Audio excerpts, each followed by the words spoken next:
Hey guys, Bird Yu-Gi-Oh here. So today I wanted to bring you an update to my Pendulum Magician deck. It has some really awesome new support that I'm really excited about, and also just some cool kind of plays you can do with the deck, and just a lot more options. So yeah, let's get right into it.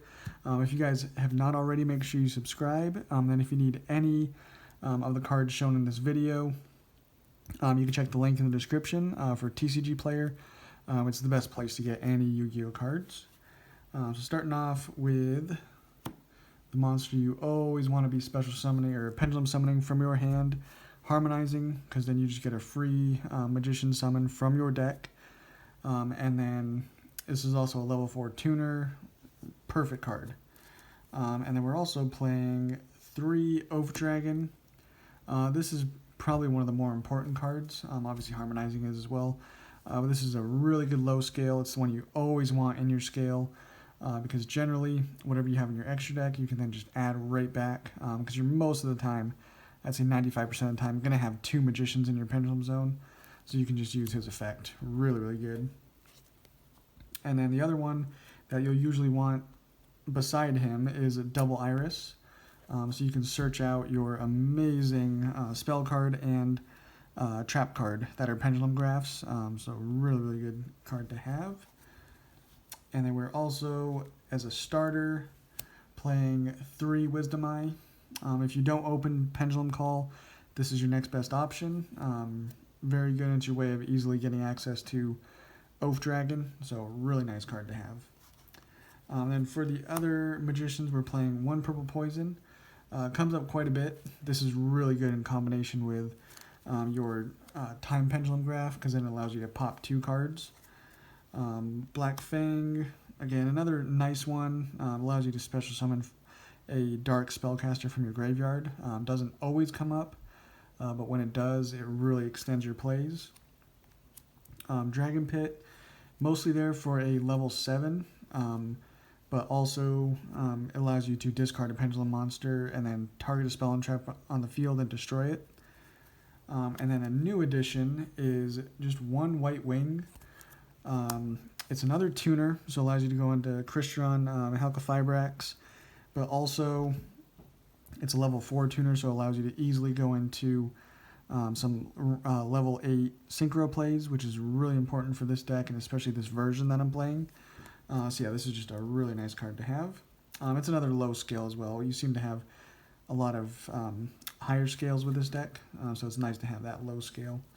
Then for the Performapals, playing 2 Pendulum Sorcerer, 2 Skullcrobat Joker, and then the 1 Celestial Magician.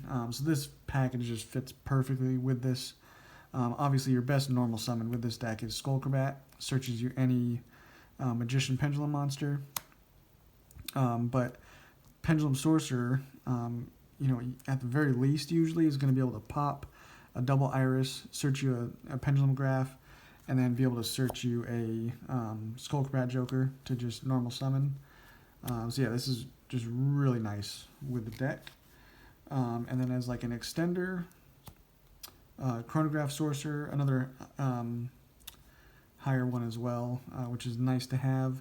And then this gets you access to Timegazer, either as a special summon or putting it in your pendulum zone, so really nice. And then the final 2 magicians they're not pendulum are Tuning Magician. I love this card at 2. Opening it, you still get a free summon from your hand, which is really nice if you have 2 magician cards in your pendulum zone. And this is just obviously a really nice summon off of Halqifibrax, because then you can just link it away and then summon it back from the graveyard. So really nice card. And the final card we're playing is Artifact Scythe. The Artifact Dagda is just a really nice, really easy card for you to access. Then it's really easy for you to summon this on your opponent's turn. So yeah, really nice addition to the deck. That is it for the monsters that we're playing. And for the spells, for consistency, we're playing 3 Duelist Alliance. It can only be activated once per turn, but it searches you any pendulum monster or pendulum spell and trap. which Pendulum Call is one of your best opening plays. And then also I have Pendulum Treasure. Playing 2 of this mostly because we're maxing out on Oafdragon. So usually if you don't open up a Harmonizing, you can just send Harmonizing and then be able to add it back to your hand with Oafdragon. So it's basically just searching. Really nice to have. And then of course the one Star Pendulumgraph allows you to search for any Magician Pendulum monster, which is really nice. And then your opponent can't target spellcaster monsters you control with spell cards. And then we played 2 Time Pendulumgraph. This card is just amazing. And then the final card is just an Upstart Goblin.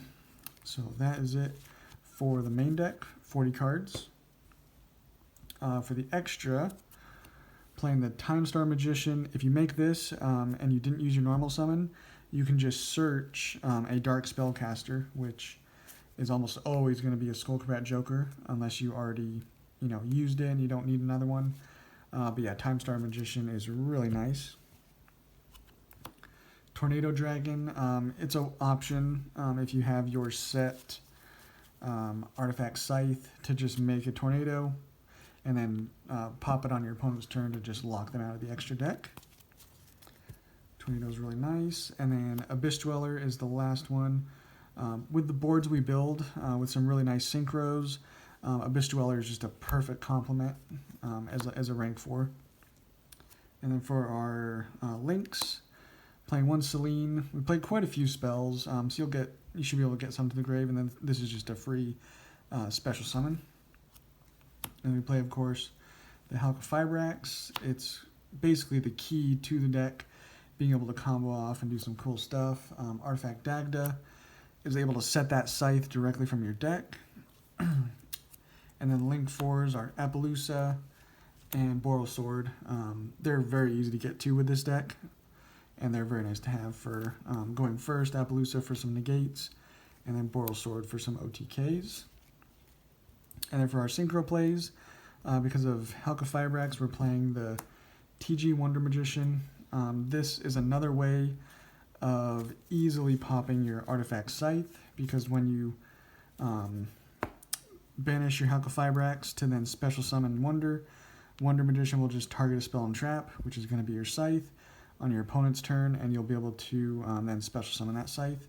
And if you had it, so obviously Scythe is level 5. If you had Baron de Fleur, which is that level 10 synchro, really nice card. If you had that, you can then go straight into that. We're not playing it. Don't have it yet, so playing that. And then for our level 8 synchros, Borrelsword Savage, amazing card for going first. And then going second, we usually make an Ignister and just get rid of anything. It doesn't target, doesn't destroy. It's really, really nice card.